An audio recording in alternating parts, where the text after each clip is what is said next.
The words were right there. You had the comeback, you had the correction, you had the entire paragraph forming in your head. The one where you actually said what you were thinking, where you didn't let it slide, where you told the truth about how you felt. And you said nothing. You smiled, you nodded, you changed the subject, and then you spent the rest of the night replaying the conversation in your head, wondering why you always do this. Most people would call this weakness, being a pushover, letting people walk over you. But here's what they don't understand. You didn't stay silent because you had nothing to say. You didn't stay silent because you were afraid. And you're definitely not a pushover.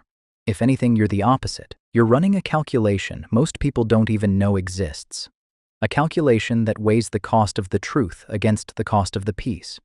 And in that specific moment, with that specific person, you decided the peace was worth more than being right. That's not weakness. That's a specific psychological skill most people never develop. But it also has a cost. And if you don't see it clearly, the skill quietly becomes a prison. Let's get into it. Here's what most people get wrong about staying silent in conflict. They think it's about avoiding confrontation, like you're just scared of arguments or bad at standing up for yourself. It's not about avoidance. It's about hierarchy. Psychologist John Gottman's decades of research on relationships found that the strongest couples don't argue less than unhappy couples. They argue more strategically. They know which battles matter and which don't. They've developed what he called selective engagement, the ability to distinguish between a disagreement that needs to be had and a disagreement that would cost more than it would solve. For some people, this skill develops naturally. For others, it develops because they didn't have a choice. Imagine a child who watched two adults argue until one of them slammed a door. A child who learned that raised voices meant something might break. The evening, the peace, the relationship itself. That child didn't learn to stop arguing because arguing was bad. They learned that silence was the price of keeping the people they loved in the room. You were that child. And the silence you carry today isn't just a skill you chose. It's a reflex you inherited. It served you then. The question is whether it's still serving you now. So let's break down the 4 signs that you're someone who stays silent to keep the peace, and what each one is actually telling you. Sign 1. You can feel the exact weight of what you didn't say. The conversation moved on. Nobody noticed, but you did. You feel it sitting in your chest. The sentence that didn't make it out. And later, hours later, sometimes days later, you are still carrying it. Most people would say, this means you should have just spoken up. It's not that simple. This is what psychologist James Pennebaker's research on emotional suppression identified as residue accumulation. The words you don't say don't disappear. They stay in the body as a low-level tension, a felt sense of unfinished business. You didn't fail to speak. You made a choice, and the choice had a cost, and your body is keeping track of it. You were at dinner with your family. Someone said something dismissive about your work. You had a response. You swallowed it. The meal continued. But 3 hours later, when you were brushing your teeth, you noticed your jaw was clenched and your shoulders were tight. That tension was the unpaid invoice for the peace you bought, not weakness. A transaction your body is still processing. Sign 2. You know exactly which people you argue with and which you don't. You will push back with the colleague you barely know. You'll correct the waiter. You'll disagree with strangers on the internet.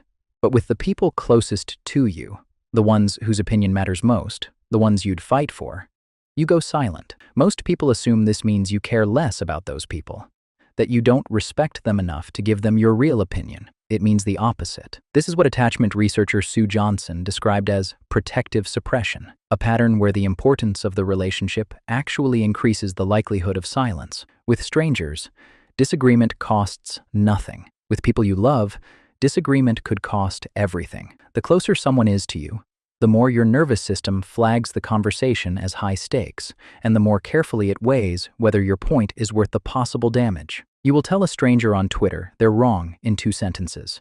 You will not tell your mother the same thing in 2 hours. That's not cowardice. That's your brain recognizing that some relationships can't be replaced and treating them accordingly. Not disrespect. Protective triage. Sign 3. You argue the entire conversation inside yourself. After it's over, the moment passed. You were quiet, but later, alone, you have the whole argument. You deliver the line perfectly. You defend your position brilliantly. You make them understand. Nobody ever hears it. People would say this is just staircase wit. The frustrating delay between thinking of the perfect response and the moment when it would have mattered. It's not that. This is what cognitive scientists studying rumination call internal dialogue completion. Your brain is finishing a conversation that got cut off. It's not poor timing. It's processing. The argument you refused to have externally is happening internally because some part of you still needs to resolve it, even if nobody else does. You were in the meeting. You didn't push back. You went home, ate dinner, showered, and at 10 p.m. washing dishes, you had the entire confrontation with your boss in your head. Your points, their comebacks, your better comebacks. You weren't being dramatic. Your brain was completing something that the meeting left open. Not staircase wit. Unfinished business.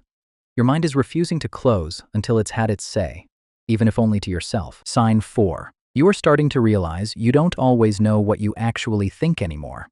This one is harder, and it's the most important, because after years of choosing the peace over the truth, something quiet starts to happen. You stop noticing the disagreement fast enough to name it.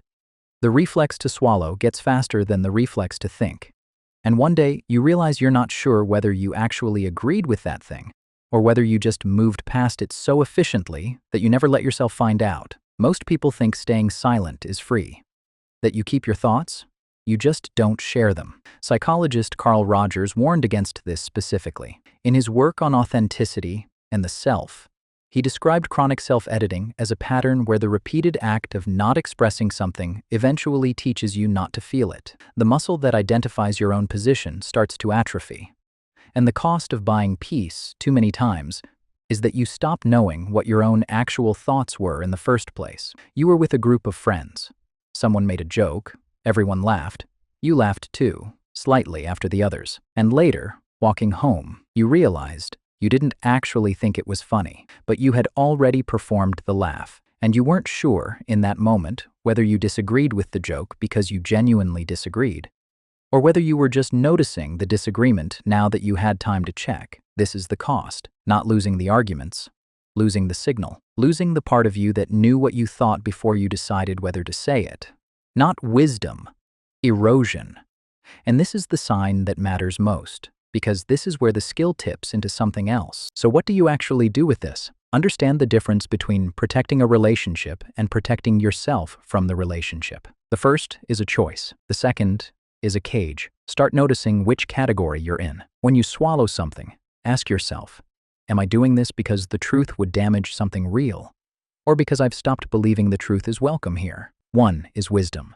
The other is self-erasure dressed up as kindness. And remember this, you are not wrong for having chosen silence. Most of the time, you were right. You have kept relationships alive that would have shattered in other people's hands. You have held back the thing that would have felt good to say because you knew it would also have been the thing that hurt. That is a real skill.